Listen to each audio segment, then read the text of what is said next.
Hello, good morning बच्चों। आज हम धर्म की आर्ट पाठ का आगे का भाग पढ़ेंगे। Page number 64। हमारे देश में इस समय धनपतियों का इतना जोर नहीं है। यहाँ धर्म के नाम पर कुछ इने गिने आदमी अपने हीन स्वार्थों की सिद्धि के लिए करोड़ों आदमियों की शक्ति का दुरुपयोग किया करते हैं।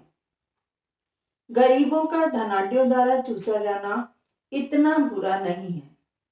यानी यहाँ ये बताया गया है कि जो बाहर के देशों में धनी लोग गरीबों को चूसते हैं, यानी उनको खूब काम कराते हैं, तो वो इतना बुरा नहीं है जितना बुरा यह है कि वहां है धन की मार और यहाँ है बुद्धि की मार। वहां धन दिखाकर करोड़ों को वश में किया जाता है और फिर मनमाना धन पैदा करने के लिए जोर दिया जाता है। और यहाँ है बुद्धि पर पर्दा डालकर पहले ईश्वर और आत्मा का स्थान अपने लिए लेना और फिर धर्म, ईमान, ईश्वर और आत्मा के नाम पर अपनी स्वार्थ सिद्धि के लिए लोगों को लड़ाना और भिड़ाना। मूर्ख बेचारे धर्म की दुहाइयां देते हैं। जो मूर्ख होते हैं वो हम धर्म की दुहाइयां देते हैं और दिन दिन चिल्लाते हैं। अपने प्राणों की बाजियां खेलते और थोड़े से अनियंत्रित और धूर्त आदमियों का आसन ऊंचा करते हैं, उनका बल बढ़ाते हैं। धर्म और ईमान के नाम पर किए जाने वाले इस भीषण व्यापार को रोकने के लिए क्या करना होगा? हमें साहस और दृढ़ता के साथ उद्योग होना चाहिए। यानी साहस और दृढ़ता के साथ हमें क्या करना है? परिश्रम करना होगा। यदि हमने जब तक ऐसा नहीं होगा तब तक भारतवर्ष में नित्य प्रति बढ़ते जाने वाले झगड़े कम नहीं होंगे। धर्म की उपासना के मार्ग में कोई भी रुकावट न हो।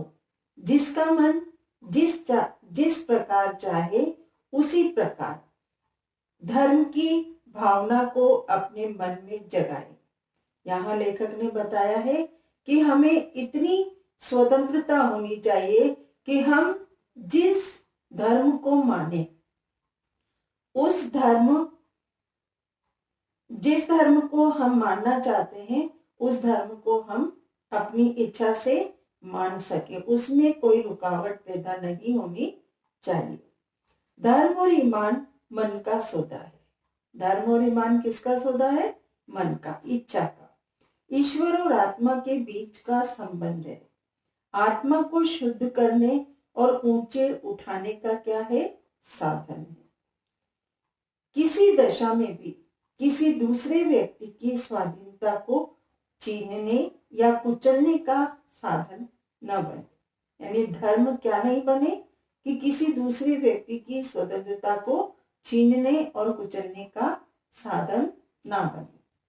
आपका मन चाहे उस तरह का धर्म आप माने और दूसरों का मन चाहे उस प्रकार का धर्म वह माने। दो भिन्न धर्मों के मानने वालों के टकरा जाने के लिए कोई भी स्थान नहीं होना चाहिए।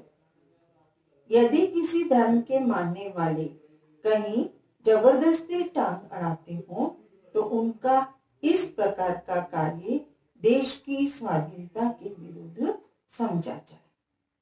देश की स्वाधीनता के लिए जो उद्योग किया जा रहा है, जो परिश्रम किया जा रहा है, उसका वह दिन निसंदेह अत्यंत बुरा था जिस दिन स्वाधीनता के क्षेत्र में खिलाफत, मुल्ला मौलवियों और धर्माचार्यों को स्थान दिया जाना आवश्यक समझा गया। एक प्रकार से उस दिन हमने स्वतंत्रता के क्षेत्र में एक कदम पीछे हटकर रखा था। अपने उसी पाप का फल आज हमें भोगना पड़ रहा है। देश को स्वाधीनता के संग्राम ही ने मौलाना अब्दुल बारी और शंकराचार्य को देश के सामने दूसरे रूप में पेश किया, उन्हें अधिक शक्तिशाली बना दिया। और हमारे इस काम का फल ये हुआ कि इस समय हमारे हाथों ही से बढ़ाई इनकी और इनके लोगों की शक्तियां हमारी जड़ उखाड़ने और देश के में मजहबी पागलपन, प्रपंच, उत्पात का राज्य स्थापित कर रही है। यानी ये हमारी ही बढ़ाई हुई शक्तियां हैं जो कि हमारी जड़ को उखाड़ने में लग रही है। महात्मा गांधी धर्म को सर्वोच्च स्थान देते थे। महात्मा गांधी यानी धर्म को सबसे पहले रखते थे। वे एक पग भी धर्म के बिना चलने के लिए तैयार नहीं होते थे, परंतु उनकी बात लेने के पहले प्रत्येक आदमी का कर्तव्य यह है कि वे भली भांति समझ ले कि महात्मा जी के धर्म का स्वरूप क्या है। धर्म से महात्मा जी का मतलब धर्म ऊंचे और उदार तत्वों ही का हुआ करता है। उनके मानने में किसे ऐतराज हो सकता है? अजा देने, शंख बजाने, नाक दबाने और नमाज पढ़ने का नाम धर्म नहीं है।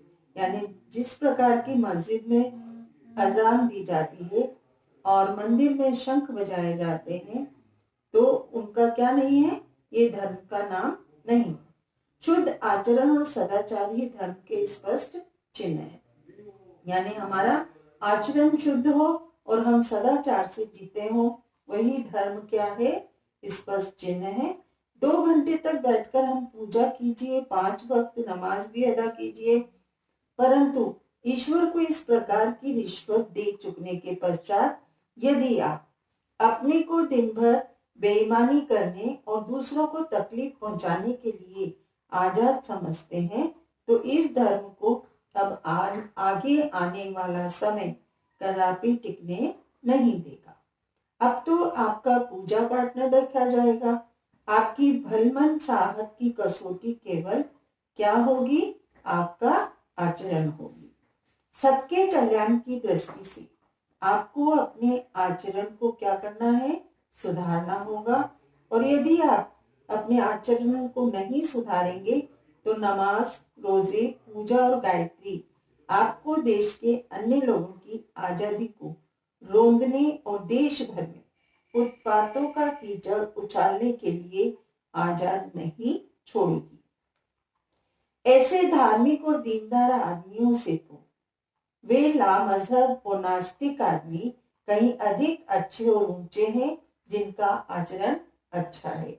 यहाँ लेखक ने क्या कहा है कि धार्मिक और दीनदार आदमियों से तो कौन अच्छा है, लामजहब और नास्तिक आदमी, जो कि किसी भी धर्म को नहीं मानता है और ना ही ईश्वर में आस्था रखता है, वो अधिक अच्छे और ऊंचे हैं जिनका आचरण भी अच्छा है।